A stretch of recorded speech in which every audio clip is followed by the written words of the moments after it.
কিয়ামতের ময়দানে আল্লাহ বলবেন, ও আমার বান্দারা, আমার সেজদা দিয়ে দেখা। কারা কারা দুনিয়াতে সেজদা দিয়েছিলি, আজকে এই কিয়ামতের ময়দানে আমার সেজদা দিয়ে দেখা। আমরা যারা দুনিয়ার বুকে সেজদা দিয়েছি, আমরা আল্লাহু আকবার বলে সেজদায় লুটিয়ে পড়ব। আলহামদুলিল্লাহ পড়েন। আর যারা দুনিয়ার বুকে সেজদা দেয় নাই, মসজিদে যায় নাই, সেজদাকারীদের সাথে আন্দোলন করে নাই, তারা সেদিন অনেক চেষ্টা করেও তাদের পিঠটারে বাঁকা করতে পারবে না। তাদের পিঠটারে সেই দিন লোহার মতো শক্ত করে দিবে কে?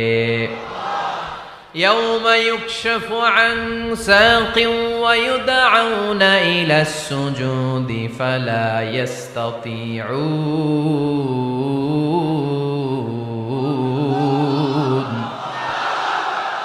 সেদিন আল্লাহ তাআলা উনার পায়ের গোছা উন্মুক্ত করবেন, পায়ের গোছা দেখাবেন আর বলবেন, সেজদা দাও, সেজদা দাও।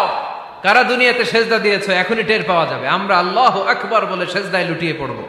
কিন্তু যারা দুনিয়ায় সেজদা দেয় নাই, এরা অনেক চেষ্টা করো, পিঠটারে বাঁকাই করতে পারবে না। সেজদা তো দূরের কথা, এদের পিঠটারে লোহার রডের মতো শক্ত করে দিবে কে?